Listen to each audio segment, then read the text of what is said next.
Hey team, Patrick here, and in today's lesson I want to cover the inside out and inside in forehand.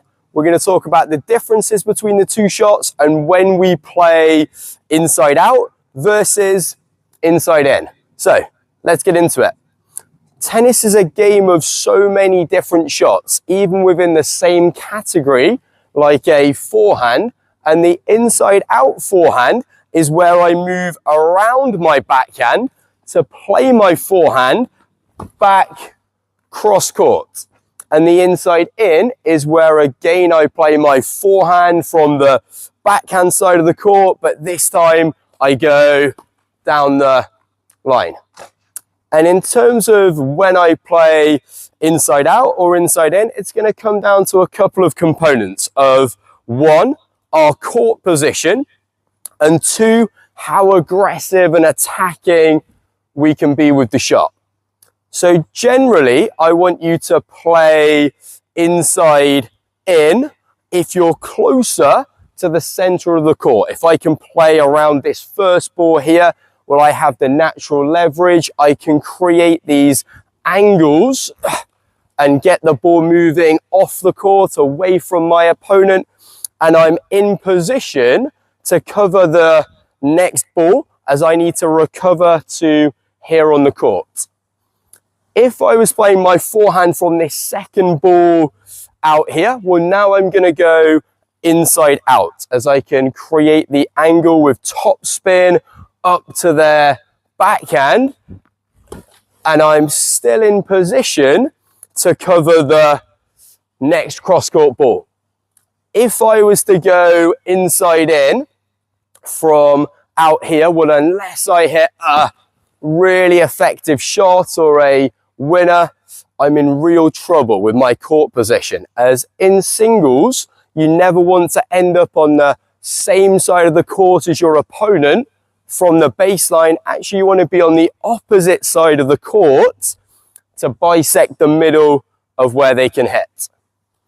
Also, this is going to be the lower percentage shot as I'm hitting over the highest part of the net if I'm out wide here. The other element to consider is how attacking you can be with the shot. And I want you to think about it in the same way as your regular cross court or down the line ball, where you're going to hit inside in if you can be more attacking and hit a winner, because you do need to be more careful when you go inside in. As I mentioned, you're going to be more vulnerable with your court position, and generally you're going to be going into their forehand if they're a right-hander. Now, if you're playing a lefty, you may be able to go inside in more often. If you can attack though with your forehand, now the inside in is great because you're hitting into the space and you're hitting over the shorter distance, so you're really going to be able to take your opponent's time away. And if you do put them under pressure or you had a shorter ball, well, now you can follow the ball into the net and you're going to be on the correct side of the court already to cover the angles that they can create with their passing shot, and you're going to be able to knock off a volley into the space. So I don't want you generally to be going inside in if you're moving laterally, or certainly not if you're moving backwards, just go back inside out. But if you have a shorter ball, you're able to step in, well, now it's a green light to go inside in. Don't get me wrong, we should be attacking on both the inside in and the inside out ball. Remember, we are moving around our backhand to hit a forehand, so we are giving up this court space, but the way to think about it is the inside out ball is going to be your setup shot, whereas the inside in is going to be the finisher, the finishing shot.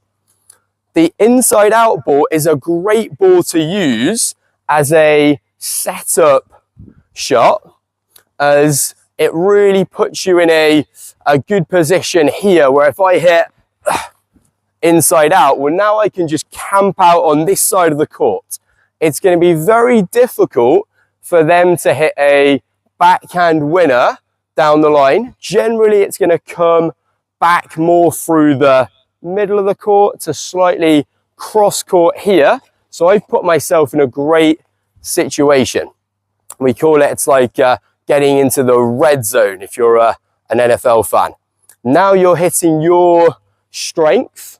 You're going to have better disguise on it than you would if you were hitting a cross court or down the line backhand, and it's going to be so much easier for you to attack into the space with your inside in forehand than it is going to be to hit a backhand down the line, which is not a shot I encourage my recreational players to hit very often.